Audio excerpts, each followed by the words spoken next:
We go. So this is day one of the Journey to a Deal Challenge. This is a 3-day event where I'm going to be taking you through start to finish of getting your first or next real estate transaction. Now, this isn't the way that most people would jump on there and expect. We're not going to be talking about how to actually transact a subject to or creative deal or plant all these shiny objects. Instead, I want to plant a few seeds and I want to plant a few lessons that I learned that changed the game for our business and has allowed me to create over a $2 million plus portfolio that's generating way over 10K a month. Like we're hitting almost 50K a month in passive income right now. It didn't start off like that though. It started off as me going to my day job as an air traffic controller at PTI Airport and working on my business on every second that I could. So whenever I was an traffic controller, if I got a 30-minute break, that was 30 minutes of me looking at properties, comping properties, talking to sellers, talking to buyers, trying to figure out what that was. Now, for most of you that are watching this, if you do not already have cash, you're starting at wholesaling. My story, I started a little bit backwards in what's normal, and I started going straight into flipping and buying and building my portfolio. And then we started wholesaling about 3 years ago. Now, wholesaling, what I learned, the big aha that I had is you really need to create a operation where you have big cash hits. And that's why wholesaling is so powerful, because now you have something coming in consistently. You get those cash paydays, those 10, 15, 20K pops. Then you take that money, roll it into your operation, whether that be marketing to get more deals across the finish line every month, or whether that be growing your portfolio. That way you can eventually walk away from your W-2. Now, for me, it was just like a blessing from disguise whenever our portfolio hit 10K plus a month in net clear income. All of a sudden, we wasn't living paycheck to paycheck anymore. All of a sudden, we could breathe because we had money to fix problems. So there's a huge learning curve that I had to go through personally, that I just had a bunch of ahas, and everything that was taught as a child, everything that I was taught in the military growing up, getting into the careers and all that other stuff, the stuff that I was taught in society was dead wrong. And that's the reason I'm doing this. All right, this is just live on my social channels. I suck at going live and on my social channels right now, and I know that. Tell me in the comments, it's fine. All right, but I just have a story to share, and also I have a platform now where I am plugging in members. They're coming in as Deal Boss members, and we're giving them a fully built operation.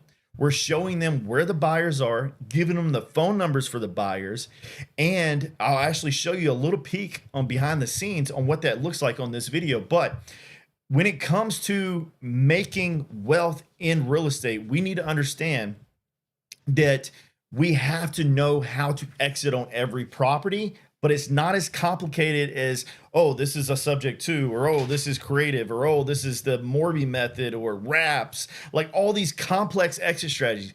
Don't go there. All right. It starts off with finding the buyer first. Now, again, if you listen to the first part of the story, I was the buyer. So when I first started real estate investing, I had cash. It wasn't a lot. Like I was making about 120K a year as an air traffic controller. And we saved, we pinched pennies. And I was rolling that into my portfolio because I had a plan.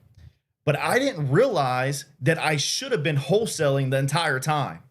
Instead, I passed up on more money than I ever made.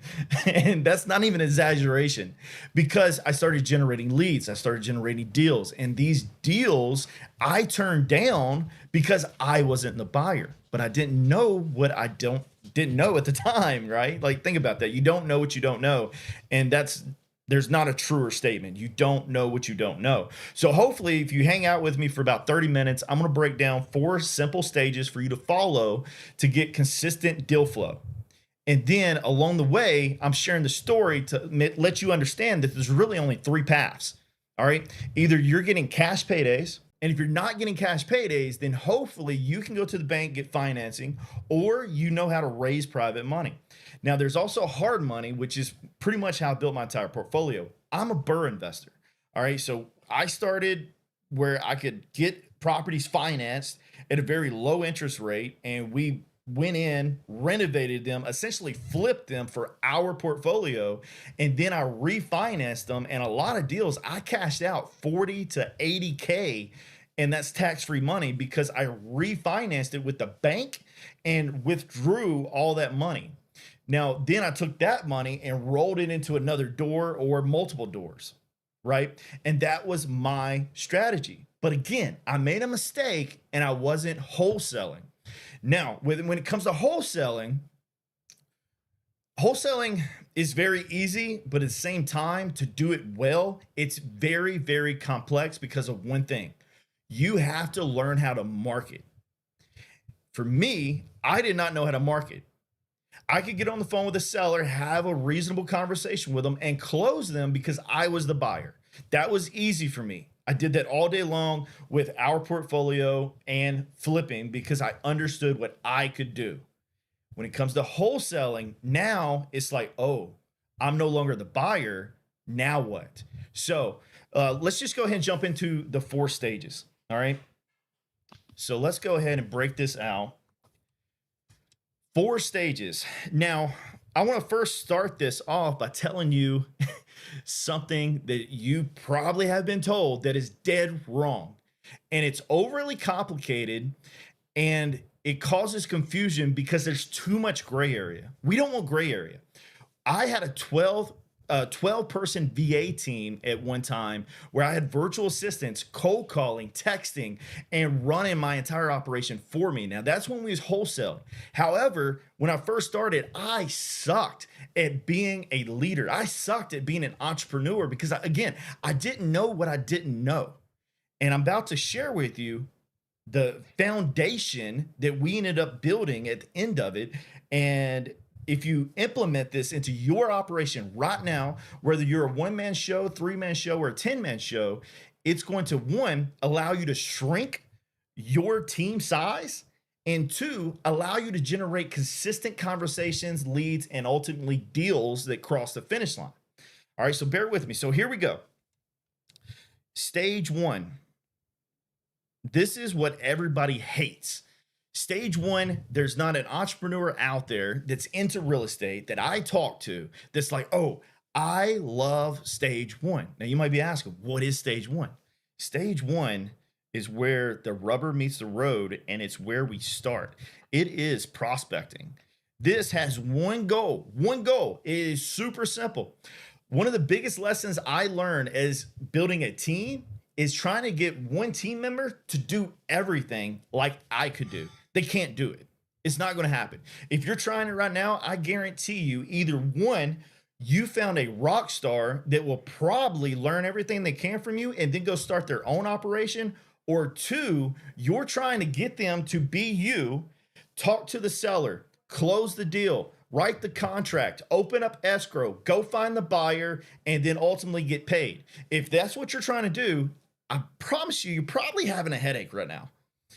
But if you take that same person and you dial them in on an assembly line structure where now they're focused on stage 1 conversations, prospecting, and the only thing they need to do is find the correct phone number for Bob, who owns 123 Street, okay?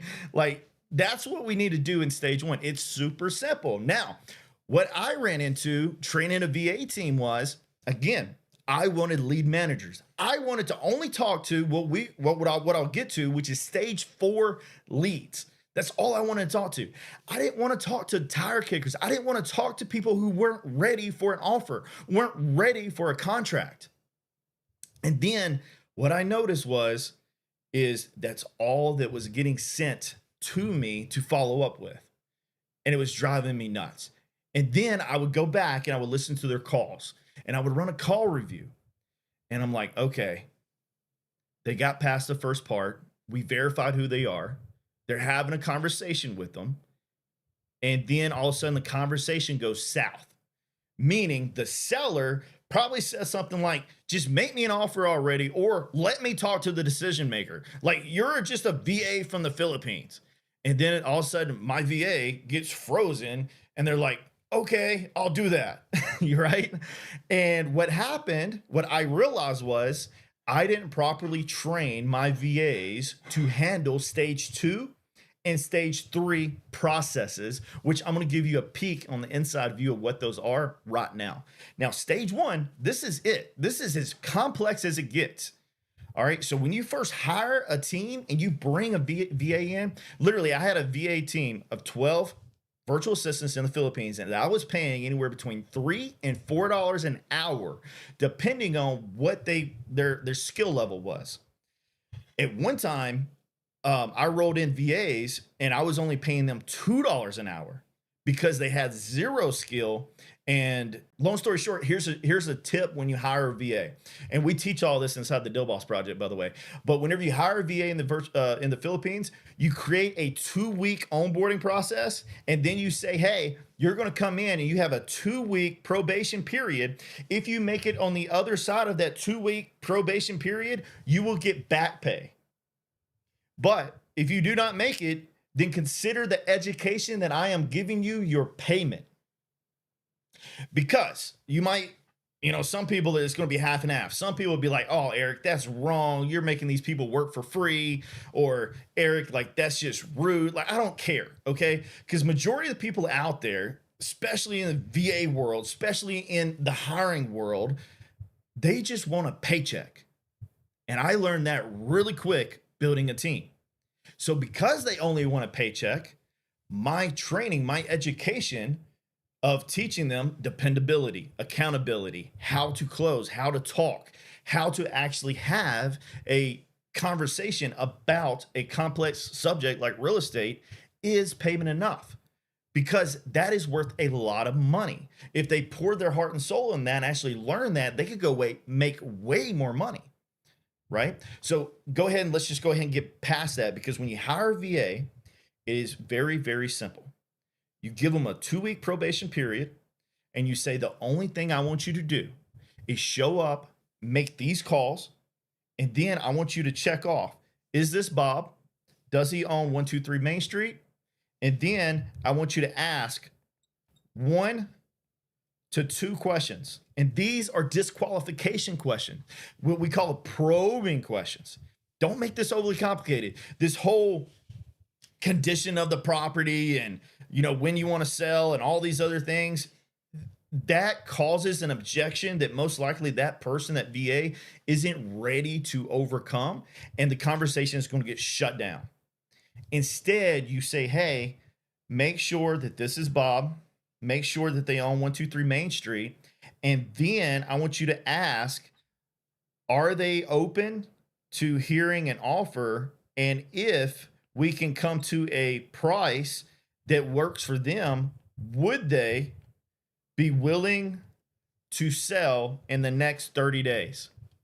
All right. And when you put that out there, now it's an upfront contract. And if that seller talks to your VA and they're like, just let me speak to the decision maker. Let me speak to your boss. Let me speak to whatever, however they frame that, which is the norm. Whenever they pick up on somebody that's inexperienced, that can't really handle the phones, that's pretty much normal. So whenever that happens, your VA shuts down and they can't even set an appointment, which is bad. Now, I can't go all the way through what we would like show your VA how to do, but like this is the first step. Essentially, you're saying, hey, if, right, you're not offering anything. You're saying, if we could do this, right? It's all about money up front. They don't know, like, or trust you, so it's all about money. If we could get a price that you would like, would you be open to selling in the next 30 days? And now that's a timeline position. And if 30 days is too soon for them, then they're going to let that VA know really quick. Right? And now all of a sudden you just answered and overcame their price objection without even talking about price, because that's the number one thing they want to know. So you go ahead and address it. And then you move on. You see how simple this is to train a VA? Like really simple. The script is already written out. We have that inside the Deal Boss project, and they read it word for word for the first 2 weeks. They get 1,000 reps. And then you decide if you want to continue to keep them, because now after they read it word for word, they start to use it into a framework instead of a script. And that's how you get rid of these robo tonalities that VAs have. It's not only VAs, by the way. I actually hired Americans. I have actually hired other people who want to be real estate investors, come in, work for me on my team, and they did the exact same thing. They're like, oh, Eric, you got to give me a script. Like the script has to work. The script's got to tell, like, no, you got to have a conversation. It's tonality, right? And tonality takes time to learn how to emphasize, how to read the call, right? If you're a salesperson, you know this. So what I'm pointing out, stage one, all we do, correct phone number, address, timeline, that's it. And with that, it's gonna like continue the sales process just a little bit, and they are going to decide if it's worth going to a closer or if we should just follow up later. And we make that super simple inside of our next stages, which is stage 2 and 3. All right. So I'm gonna put these side by side, but what we have right here is 2 buckets, and these buckets you're going to work out of, and they're going to have detailed follow-up processes already built inside of them. Stage 2, these are tire kickers.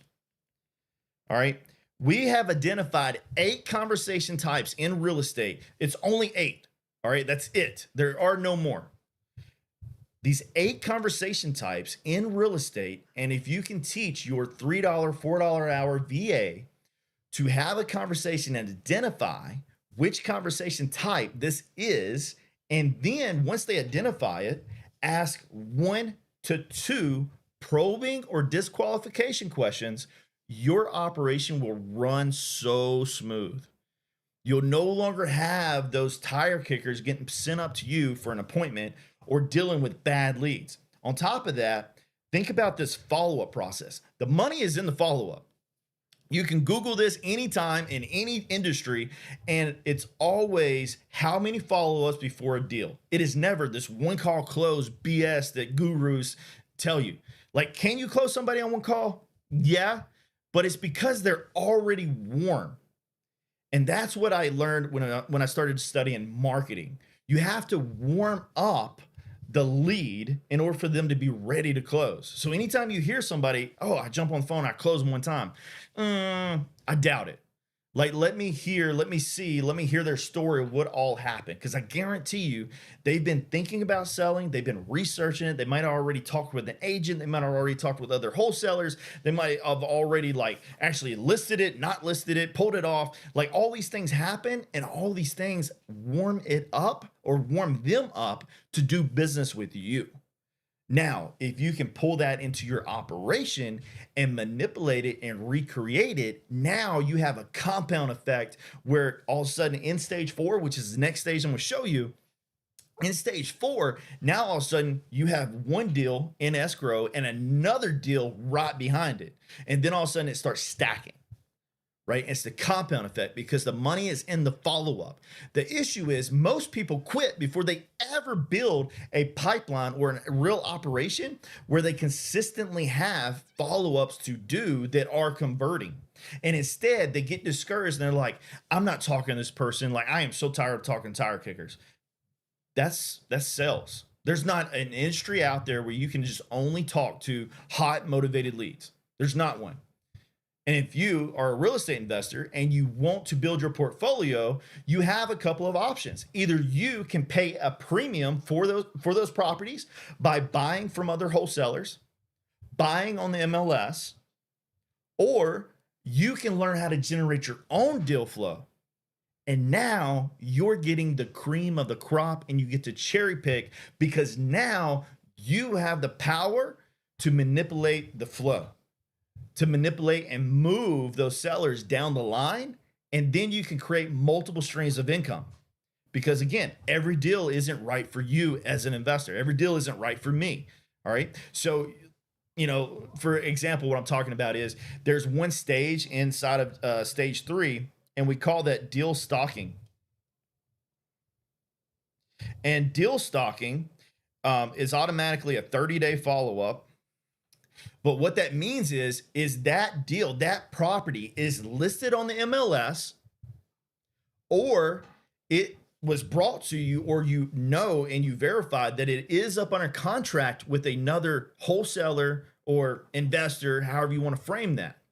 And then you're going to either do business with that agent or that wholesaler or investor, or they're not going to be the business type of people and they're going to kill the deal, which that happens a lot. And there's a lot of money to be made if you can handle yourself very well and create good situations out of bad situations where they're already stressed because the agent has it overpriced, it's on the market too long, right? All these things. It's because the agent sucks. And if you're an agent out there, I apologize. Do a better job. All right.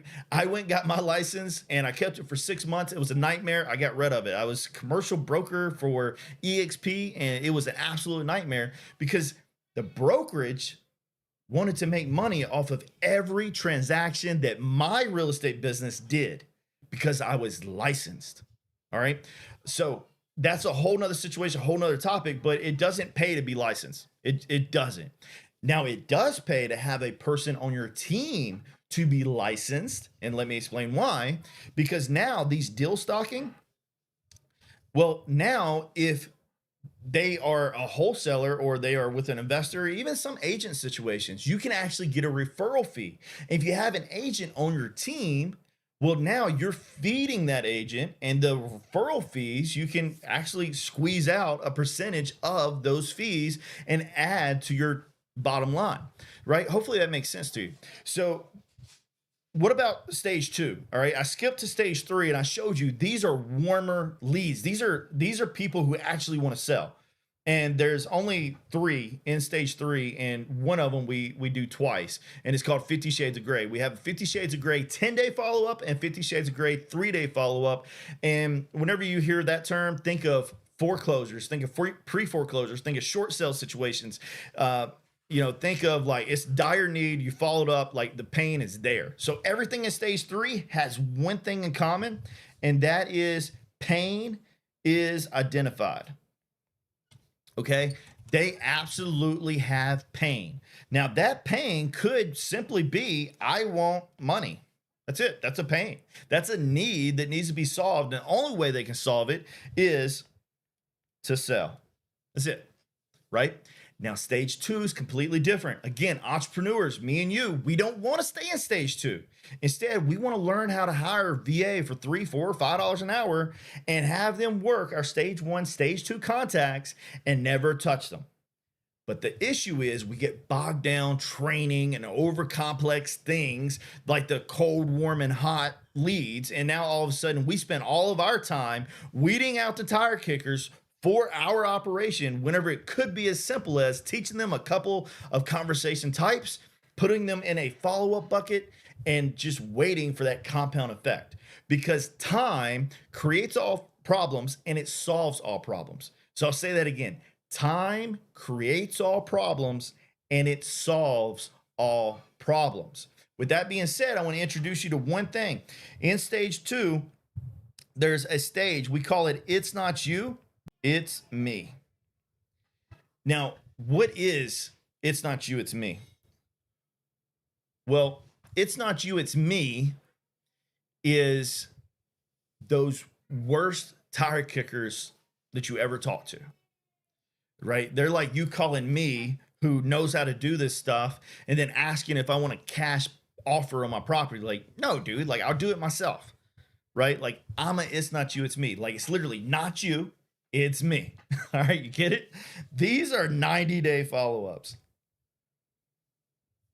That's it. All right. And that is a must in your operation because, again, one day I might want to sell to an investor, right? There might be something where you can follow up with me. You just hit me at the right time. So now that you hit me at the right time, we can actually talk business. But before those 90 days or whenever the last time you made touch with me, I was like, no, dude, don't want to talk to you, never call me again. It's not happening, right? It's not you, it's me. All right. Another cool one is, and again, there's 4 in this stage here. So another really popular one is a dreamer. Now, a dreamer is a 60-day follow-up. Okay. And another thing I want you to understand is when this is built out into your operation, this is a really quick process. It's no longer typing in a bunch of notes. It's no longer your VA like telling you all this BS that you don't care about. Because at the end of the day, even on follow-up on somebody it's not you, it's me, you have to start that conversation all over again. You have no rapport. They don't know, like, or trust you because they didn't want to know, like, or trust you the first time you called. So nothing changed the second time you called, right? The rapport building happens in stage 3. All right. So let's go ahead and clarify that. All right. So stage 3, that's rapport building. Okay. Stage 2, we are again trying to identify motivation.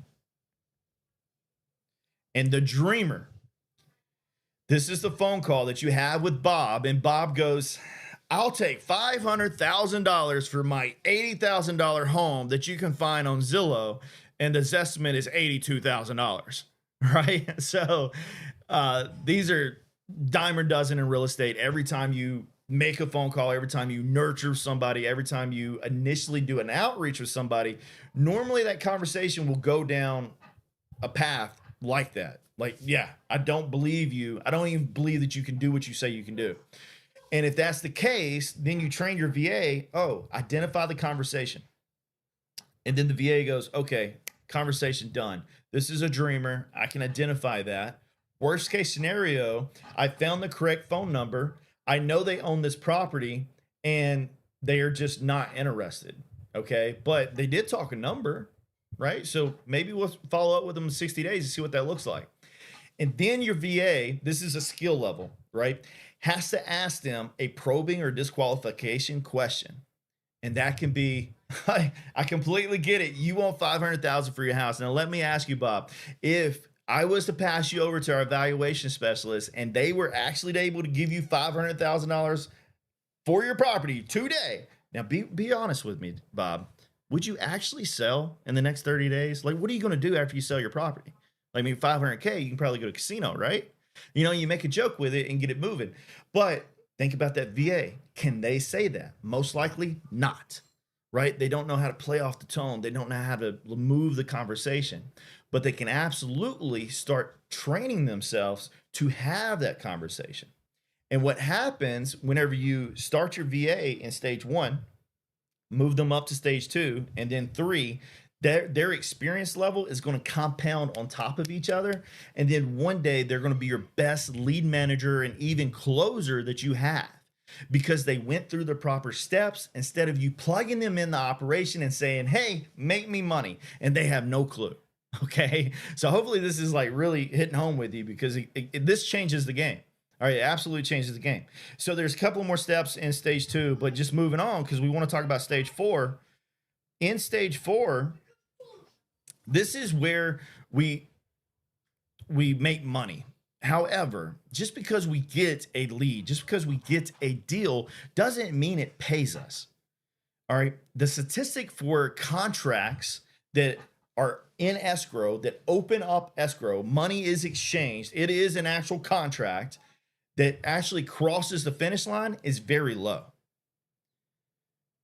And the reason why you don't have a proper nurture sequence to ensure that nothing bad happens. And that's the reason we broke down stage 4 into 3 different phases.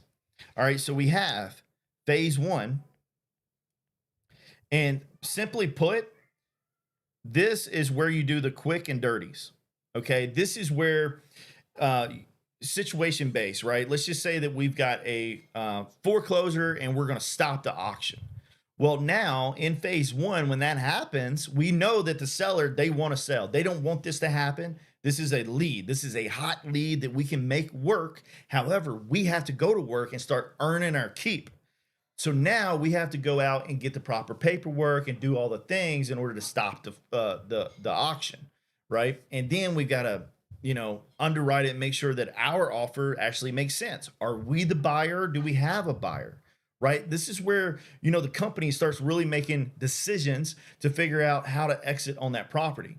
Now, in phase one, you don't spend the hour or 2 hours that I see people do all the time where they underwrite forever. Like stop underwriting forever. There's a lot more important things to do than just underwrite a property to try to figure out the lowball offer. Okay, a lot. And if that's not you, great, right? You're way ahead of the game. I talk to a lot of people every day and they're like, oh, I need help comping. Like, stop spending so much time on comping and start looking at conversations to have and identify the problems that need to be solved, and then go out and solve those problems, because that's how you make money. All right, it's not comping. It's not. Okay, so in phase one, that's where we really get those decisions going and we verify the lead. There's a process inside of here, but also one thing I do want to introduce you, because there's a couple of key components inside of phase one, but we call this one cash or trash. Okay. And this is very, very important. The cash or trash stage inside of phase one is extremely important, and it saved us a lot of time and a lot of money. Instead of comping and underwriting inside of stage 1, 2, or 3, we don't do that at all. Instead, they have to hit phase one, and then we're going to do it quick and dirty, and we're going to look at it, because now we verify the conversation. They want to do something, right? There's a conversation to be had. However, do we even want this property? Can we even make money on this property? So we have a little short process that we do called cash or trash, and simply put, we rate the property. We rate it on a scale 1 to 5. And if it is a 3 or less, depending on our market, obviously, we're not touching it. We're just not going to spend the time on day. And the reason we're not going to spend any time on it is because of the amount of effort it would take to make money off of that deal. And if you have good deal flow, then you can cherry pick and you can start deciding when to actually focus on like cash or trash of like 3s and 2s and 1s. Like, there's still money to be made, right? But like, how much? Like, you're gonna get an assignment fee for $500, $1,000, break even, make a relationship. I don't have time for that, right? But you may be in a situation where that's important to you and you want to do that. That's not for our operation. We focus on 4s and 5s where we're going to hit 20, 30, 40K pops. All right. And by doing that, now my time is better spent on the highest quality leads possible. Because again, we may have this up under contract. We may not have it up under contract. But either way, it hasn't paid us yet. So there's a process that we have to do in order to make us money. All right. And I'll get into that in just a second, because if you haven't experienced it, it might be confusing for you, but I'll show you. All right. I want to take you to phase 2. All right. Phase 2, this is where you actually make money in real estate. And this is just simply put offers. Okay. If you're not making offers every day, you're probably not doing a lot of deals, if any. And the only way you can make offers every day is to get a pipeline of actual good deals or good leads that you can make offers on every day. Okay. Hopefully this is making sense, right? So if you're getting this, let me know and think about phase 2. Now, there is a gray area here in phase 1 and phase 2. In phase 1, I most likely have already mentioned and price anchored them in a way or a fashion, right? In phase 2, now I have gathered the appropriate documents. I have written up the actual contract, and I am sending that dude, and we are opening up escrow.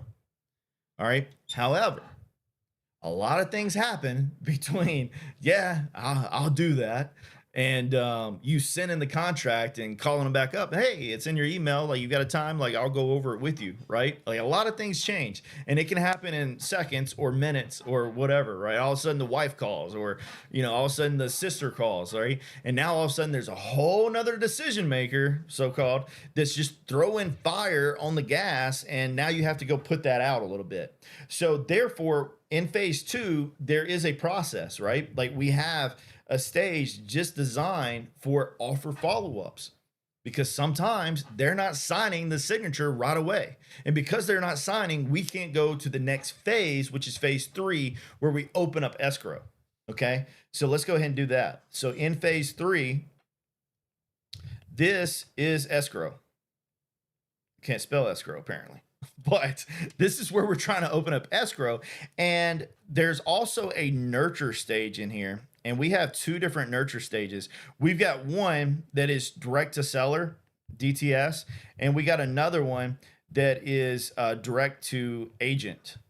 All right. And we separate those because, if you're running transactions, you want to know if you're in contact with the seller or in contact with an agent, and understand how to nurture and get that conversation moving again about actually talking about an offer. All right. So that's part of phase three. The other part of phase three is actually closing the deal. And even though you get the contract opened up with escrow, I had a deal once where it was a fire damaged house. And this deal got super complex. So it was here in Winston-Salem, North Carolina. And the property came to us through cold calling and everything. Like, team pushed it up to me. I got on the phone with one lady. This lady just so happened to live in Wisconsin. And here we are in North Carolina, a long flight, long drive, right? And we get it up under contract. We move the thing, right? But my acquisition rep didn't do a good job of figuring out all the decision makers. And then when we pulled title, we found out that there were more people that needed to be on the contract, right? So long story short, inherited property, the person responsible for the inheritance, right? She thought that she was the only one, and she didn't disclose to us that there were, like, all of her sisters had to be there, right? So now we got to start that over again. Now we got to reach out to every sister. And now guess what every sister wants? A piece of the pie. However, we contracted this deal for $0. And the reason why is because the whole back of the house had a tree in it. And it was just like, this is a tear down, right? Like, there's not much money to be made here. Like, obviously I negotiated that, and we handled a lot of the legwork of making sure that it didn't cost them anything to sell their property. And then we went out, found a buyer, and sold it. And anyway, long story short, like, we went through all these negotiations, got all three sisters on board, on contract, in escrow, title cleared, and now we have the buyer. All right. And there's a whole nother can of worms. The buyer comes in and, like, starts looking at things. They're not okay with something on the title. And now we've got to nurture that situation and put fires out there. Right. So we made that happen. And then we ended up closing for $20K profit. Right. So after we covered the expenses for the sisters, who were all in different states, we didn't allow them to fly out. Instead, we paid I think it was like $80 to send it out there to get them signed. And it was $80 each, by the way. So they didn't have to come out of pocket there. And we made that happen, right, with the virtual signature and all that stuff.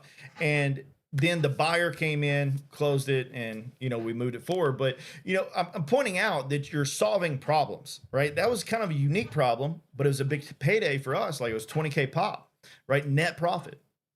So you can make things happen. However, just because you get escrow open doesn't mean you'll get paid. And there's a lot of fires that have to be put out. You have to continue to build those relationships. Even if everything is going great at closing, you still need to be on the phone with your seller saying, hey, everything's okay, nothing to worry about. This is what's happening next, and handle it professionally. That way they have a better relationship with you and a better experience with you than they would going and listing with Berkshire Hathaway or any of these other people, right? A brokerage, right? So hopefully you got some value out of that. Anyway, I'm going to go ahead and wrap up here. If you like this session, let me know. And if you'd like to join us, we've got a free school group. You can join it anytime. It's dealbossproject.com/invite. And you can just go to my Instagram or Facebook, click it, join us free. And I love to chat with you there. Again, we build out the full operation for you and then show you how to plug people in, show you how to actually use the system. And then we're even going to show you in your market where to focus. All right. And actually, I told you I was going to show you that. So let me go ahead and show you that really quick. Give me 1 second. I'm going to show you what it looks like for our buyers, because again, a lot of people look and they're like, oh, are you part of Investor Lift and all this other stuff? Investor Lift's great, right? You get to blast out a bunch of buyers all at one time, and you get a lot of eyes on your deal. That's awesome. However, is it a good way to verify that you have a buyer lined up for that deal? And I'm about to show you how you can actually get in a market quickly, have conversations with people who actually buy real estate there, uncover a lot of secrets, uncover a lot of like ahas, and know exactly where to focus your time and energy. So let's go ahead and pull it up really quick. We have, AI at our fingertips, artificial intelligence, and like AI, like we're big in AI. Like the thing that we plug in, the system and operations, we use a lot of AI in there, but at the same time, it doesn't replace the human intelligence. It doesn't replace the decisions that you have to make as an entrepreneur. And the last thing you want to do is be focused on learning how to build workflows or build a website whenever you could instead be focused on learning how to actually close a deal and open up escrow and, talking with the buyers, building those relationships. Like those are money making activities in this game. Now, maybe you're like, hey, that's all wholesaling things. Well, again, remember my story. Like I wish I would have started wholesaling at the same time because I missed out on a lot of money. But now it's super easy to get started. So here, let's see if this thing works really quick. Awesome.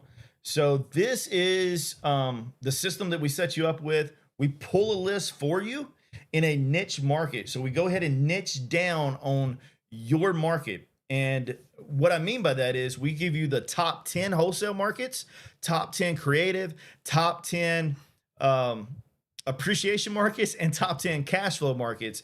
And the reason that's important is because every market isn't equal. And those are zip codes, by the way. If you want to go broader, we'll go broader. However, in most people, a list of 10,000 contacts, you can work that for a long time and make a lot of money if you pull the right list. So what I have in front of you right here is a list of buyers. How do I know it's buyers? Well, check this out. So Peter owns one property here, but he owns 1,330 properties by name. So this right here says properties owned by, if you're on Instagram, you can't see this, so that sucks. But properties owned by mailing address, properties owned by name. All right. Now let's go ahead and filter this up again. Theresa owns 3,855 properties by mailing address, right? That's matched off of their mailing address for their LOCs, etc. So do you think that this Deal Boss member has any trouble finding the biggest buyers in her market? Like, this is crazy. I pulled up this count on purpose. I did, because this is the first account that we pulled in and showed them where she has 5 buyers who owns over 2,000 doors. Like, that's insane, right? And I don't know about this side. Yeah, I mean, we got a couple of 1,000, right? I mean, those are big buyers. Those are portfolio buyers. And you have the number, your email, all that stuff already lined up. All you got to do is plug in somebody, hopefully you, and call them, have a conversation with them. That's very simple. Hey, I'm currently working their market and we're generating off market opportunities. I noticed from the county or city records that you're a portfolio investor. And I was wondering if I could work for you.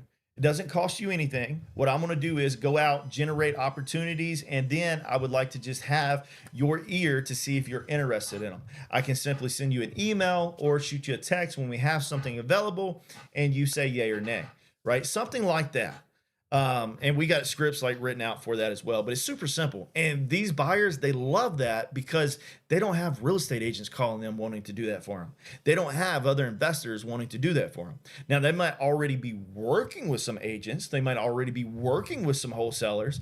However, they don't have them call them and asking that stuff, right? Instead, it was normally transaction because they did business once upon a time and etc.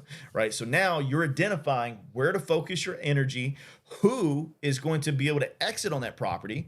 And, a buyer is not a buyer in our system unless you get the core three. Core three is where are you buying at? What type of asset are you buying? And how is your exit strategy? Because if your exit strategy is a short-term rental or a co-living, something like that, you can pay more for the property than you could if you was a long-term investor or if you was financing the property, right? So little things like that. And we go over deep inside of Deal Boss Project, showing you exactly what that is. All right, stay blessed by the best. We'll talk soon. I hope to see you on the inside.